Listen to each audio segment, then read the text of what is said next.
Another brand new Sega Genesis and Mega Drive game is in development, and this game looks to bring us a little bit of Smash TV and Chaos Engine, but in 2025. My name's Mike, and this is the Retro Gamer Boy Show.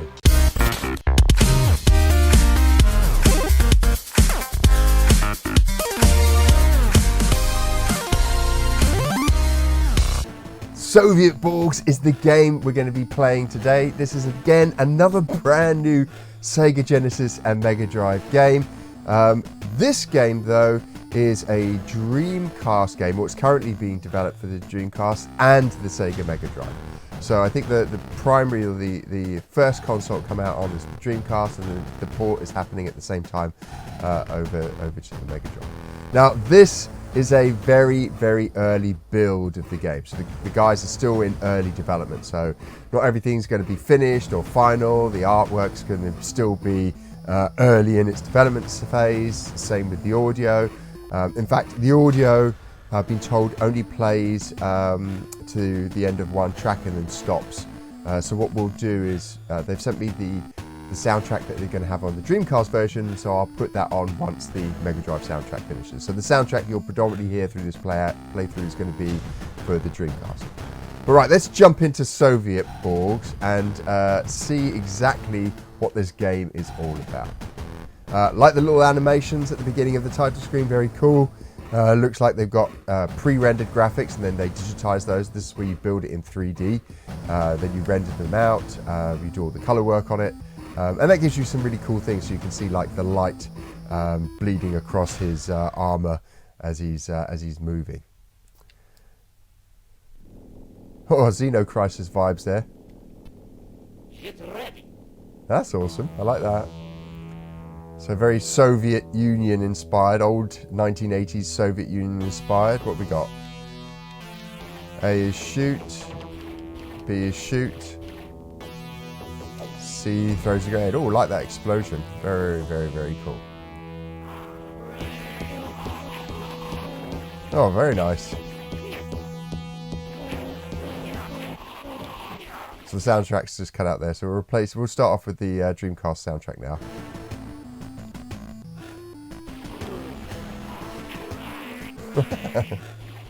We've got zombie, it's like a post-apocalyptic wasteland here. Oh, they got spawn points. Oh, I'm getting myself into a bit of trouble here.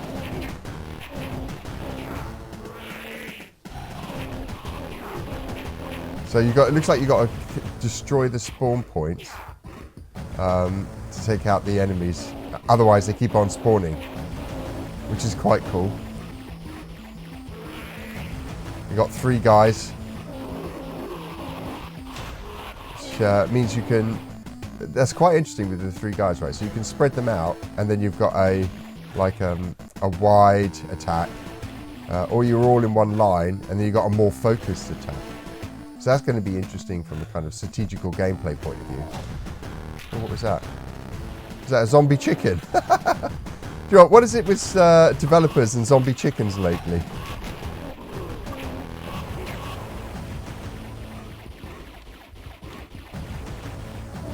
That?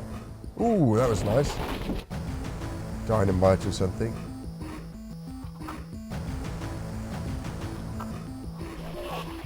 Oh, look. They're like drop ships coming in. So again, all the visuals here, I think are pre-rendered visuals. So again, done like in 3D. At least this is what it looks like. Done in 3D and then rendered out. So think Donkey Kong, Killer Instinct, those kind of games back in the day used to do this as well. And it can make for a really nice art style. It gives artists a little bit more flexibility in what they do as well. So you can start doing lighting, animation can be a little bit more interesting.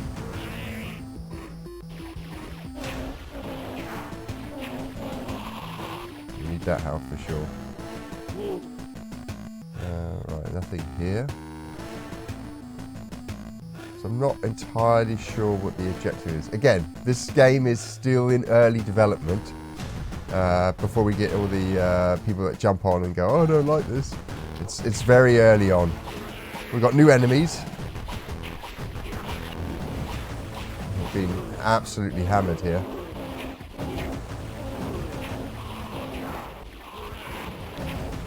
Sure, it reminds me of Chaos Engine. If anyone played Chaos Engine, it came out on the Mega Drive. I think it was Amiga first, and then ported to the Mega Drive. Really, really cool game. Bitmap Brothers game. Plays very much like that.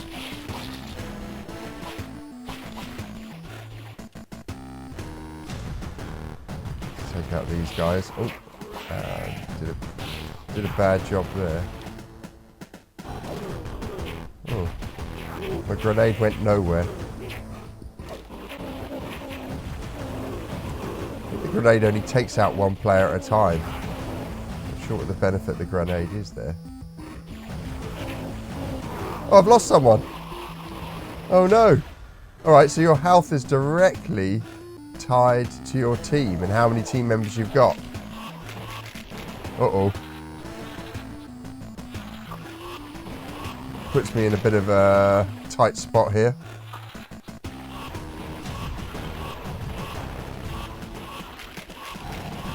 That's quite interesting. What's this? Complete the mission. Statue. Could you do anything with statue? Buttons, stay still.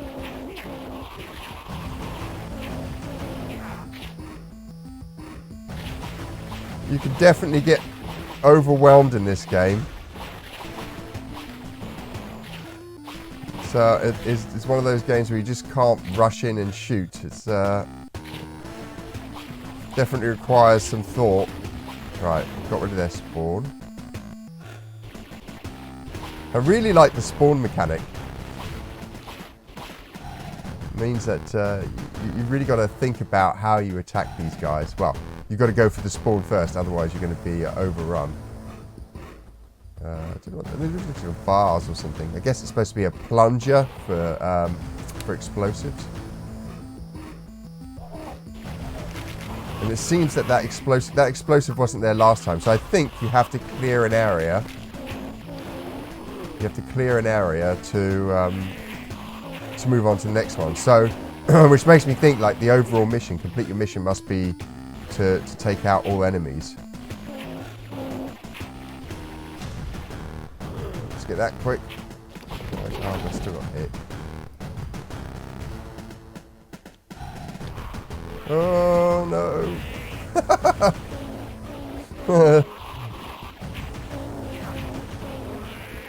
Level design's really nice.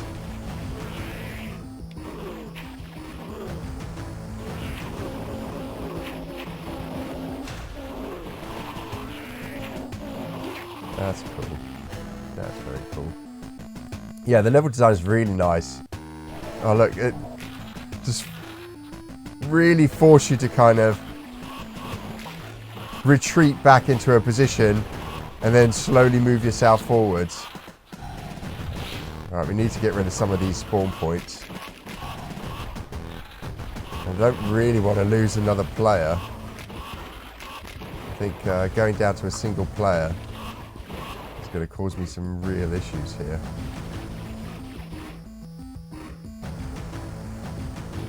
Oh no! Oh no! Alright, I'm gonna have to take some hits here. Go, go, go, go, go, go, go. Take out that spawn point. Right, spawn point's gone. Retreat. No! I've lost another one! The grenade at the moment's a little bit useless.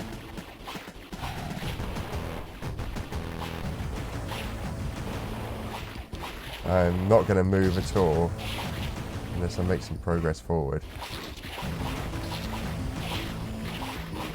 Oh, I've lost too many players, I think.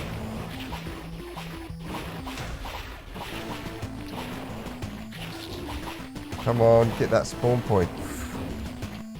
This is hard. That was hard. No, they're behind me again. Alright. I keep on walking right into the middle of the nests.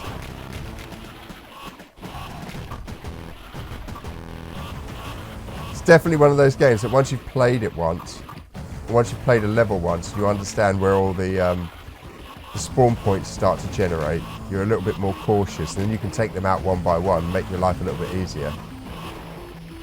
Not like me. I'm going to get into the middle of something, aren't I now? Yeah, I thought so. I thought so. Oh, I can get the spawn from there. That's good. Oh, that was good.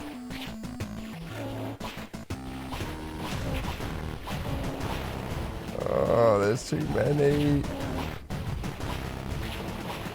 And these monsters are bits of bullet sponge, these monsters. Come on, take out that. Yes! Nyet! No! No! Run away! Okay, we got 2 guys here. And then we're on to the next area.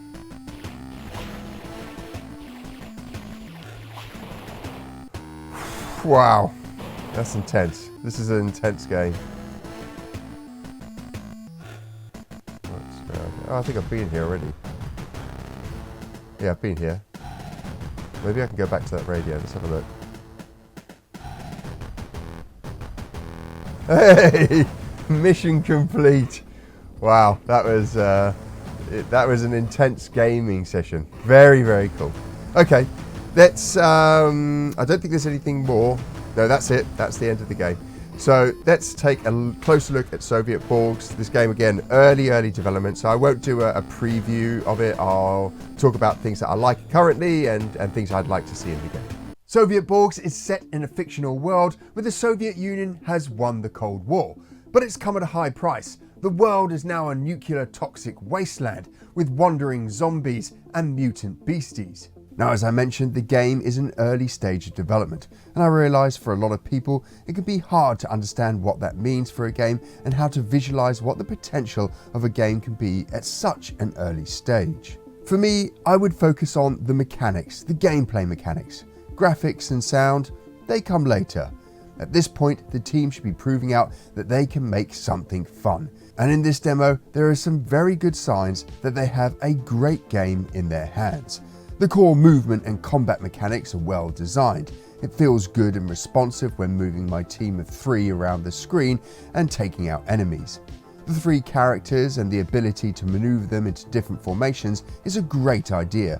Linking the number of teammates you have directly to your health is another great design choice and makes you care about your team and your health. Backing off and taking cover is a technique you'll learn to perfect. If you senselessly run in, you'll be punished for it. The enemies having spawn points is another great decision, and they can overwhelm you at times, making these spawn points a priority in combat. Again, this design forces the player to make choices rather than just run and gunning. The enemies also have different attacks and health stats, further adding to player decisions during the gameplay. At this point in the game's development, the metagame is very simple. Your goal is to clear each area and then a dynamite plunger will appear. Collect this and the next area opens up with an explosion. Clear all areas and you can call for your dropship and finish the level. Here's where I think the team has the potential to create something great.